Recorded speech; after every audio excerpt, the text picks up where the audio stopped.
मालिक तन के नाम धराऊले, ओही चरण में चारुधाम अधम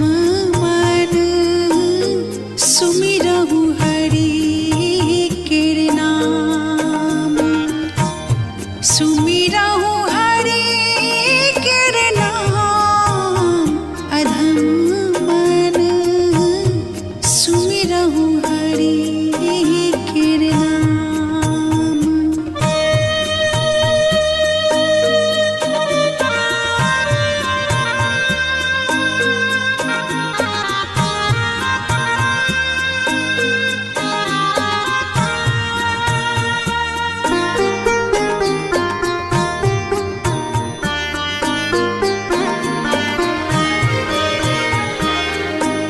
सुमिरहु गुरु जे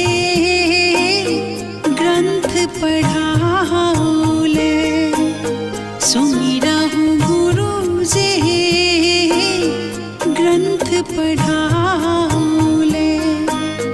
जीवन पथ पर चलब सिखाऊले, मूढ़ हृदय में दिल ज्ञान अधम मन सुमिरहु गुरु के नाम, सुमिरहु गुरु के नाम अधम मन सुमिरहु गुरु के नाम।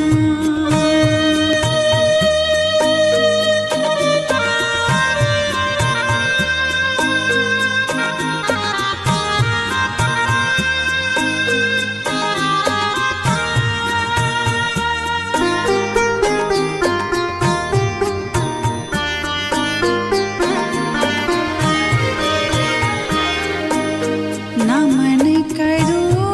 महन जगपालक की, नमन करो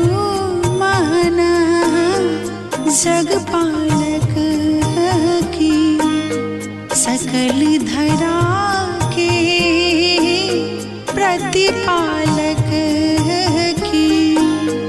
प्रभु चरणन में विराम अधम मन जपन करूं सिया राम, जपन करूं